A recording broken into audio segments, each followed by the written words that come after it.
Assalamualaikum warahmatullahi wabarakatuh. Kami dari kelompok 3 dan 4 akan mempresentasikan mengenai efek makanan terhadap farmakokinetika lamivudin sebagai obat hepatitis B pada subjek pediatri.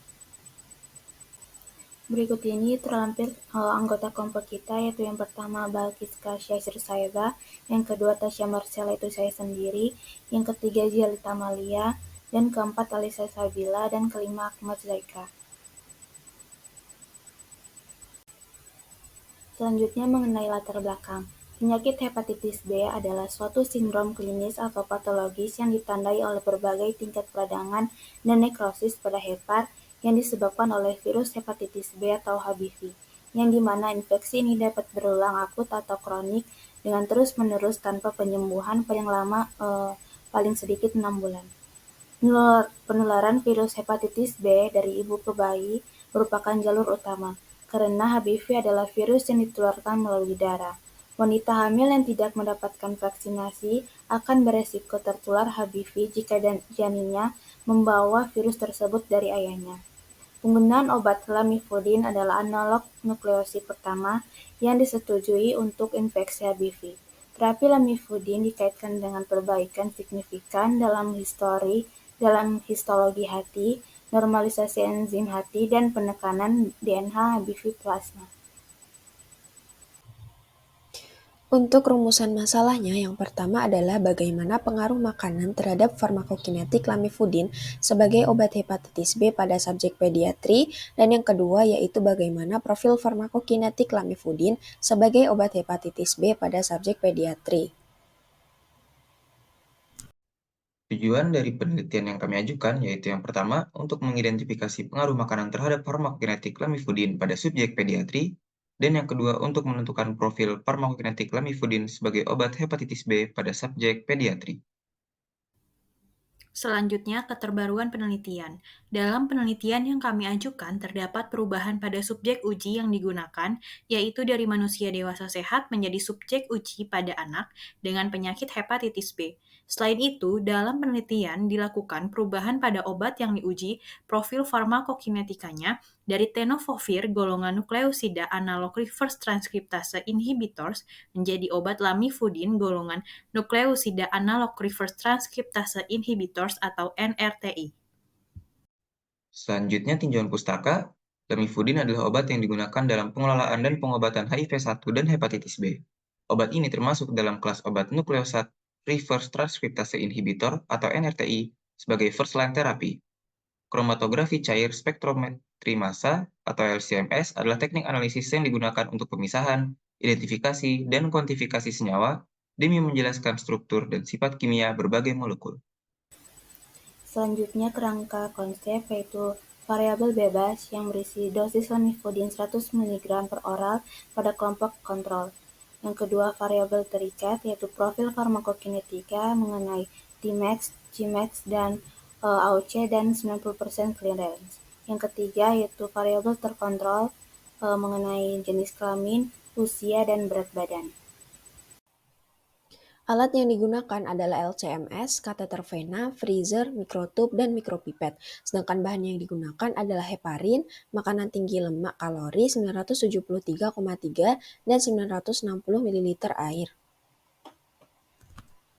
Ethical clearance dan parameter. Ethical clearance diajukan kepada Komite Etik Fakultas Kedokteran Universitas Islam Indonesia dan dilakukan di Rumah Sakit JIH. Untuk parameter, penelitian ini untuk mengetahui parameter obat lamivudin meliputi Tmax, Cmax, AUC, dan 90% Cl. Di sini saya akan menjelaskan tentang subjek uji. Subjek uji pada penelitian ini yaitu anak-anak yang berumur 5-12 tahun yang memiliki berat badan maksimal 35 kg dengan penyakit hepatitis B. Sebelumnya, penelitian ini telah disetujui oleh peserta dan orang tua atau wali. Sebelum penelitian, terdapat pemeriksaan untuk semua peserta terkait pemeriksaan data, fisik, tanda-tanda vital, riwayat konsumsi obat, dan riwayat penyakit. Sebelumnya juga diambil sampel darah untuk screening hematologi dan serologi, sehingga peserta yang termasuk kriteria inklusi akan mengikuti prosedur penelitian. Kriteria inklusi pada penelitian ini yaitu anak-anak berumur 5-12 tahun, berat badan maksimal 35 kg, memiliki penyakit hepatitis B, tidak memiliki penyakit atau riwayat penyakit berarti seperti jantung, paru-paru, hati, dan ginjal. Menurut riwayat kesehatan, pemeriksaan fisik, dan pemeriksaan laboratorium yang telah ditentukan oleh peneliti utama.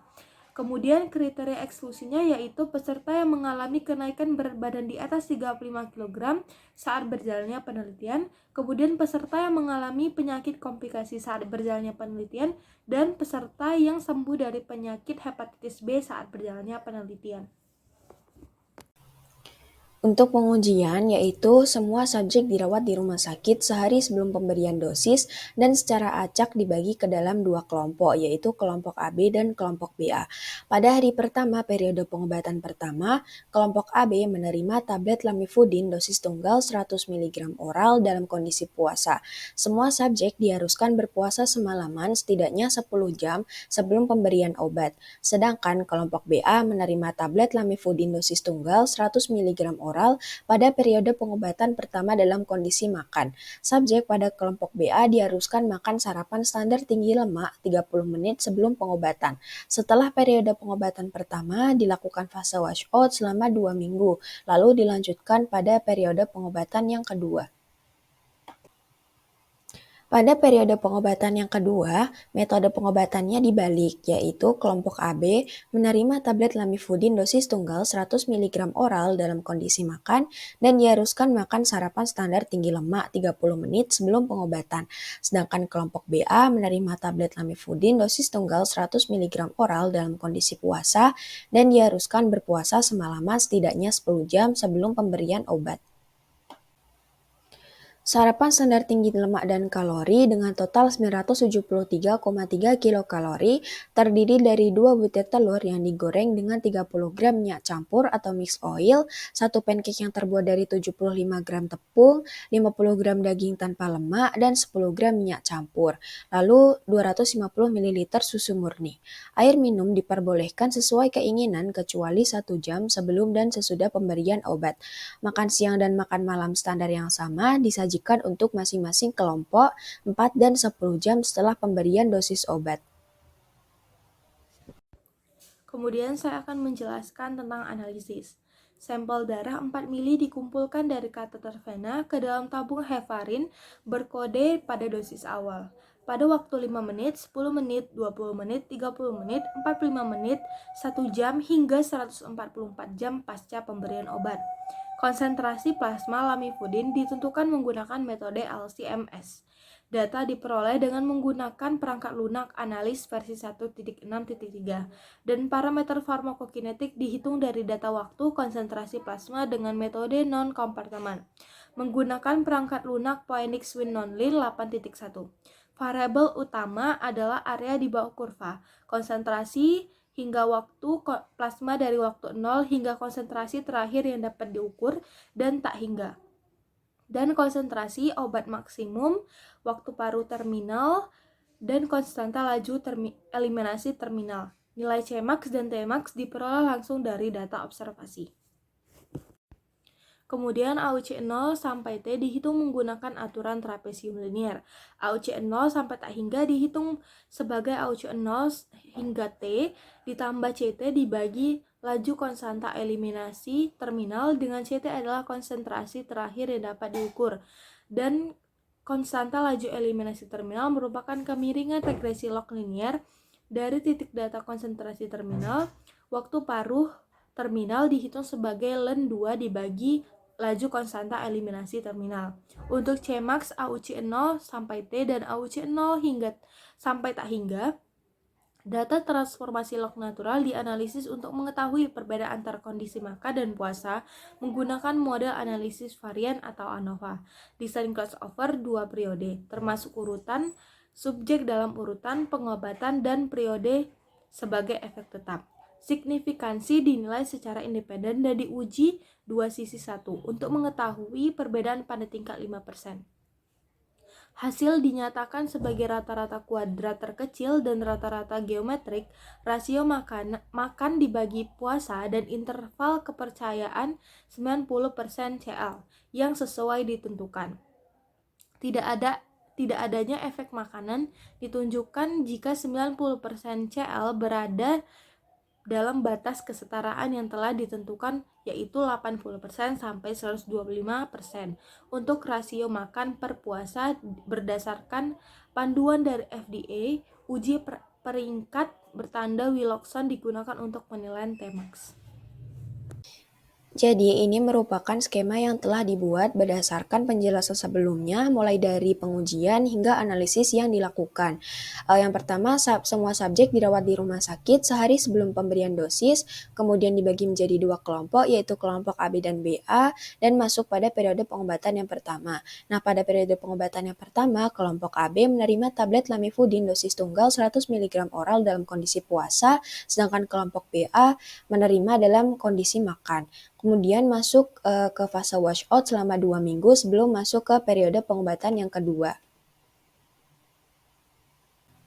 Pada periode pengobatan yang kedua, metode pengobatannya dibalik, yaitu kelompok AB menerima tablet lamivudin dosis tunggal 100 mg oral dalam kondisi makan, dan sebaliknya untuk kelompok BA menerima tablet lamivudin dalam kondisi puasa. Kemudian sampel darah sebanyak 4 ml dikumpulkan dari kateter vena ke dalam tabung heparin berkode pada dosis awal dan pada waktu 5 menit, 10 menit, 20 menit, 30 menit, 45 menit, hingga 144 jam pasca pemberian obat.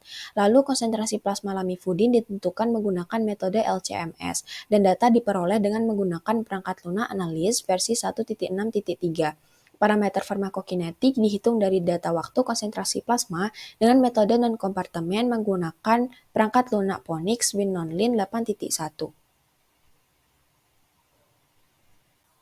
Ini adalah referensi yang kami gunakan. Sekian presentasi dari kelompok kami. Terima kasih. Wassalamualaikum warahmatullahi wabarakatuh.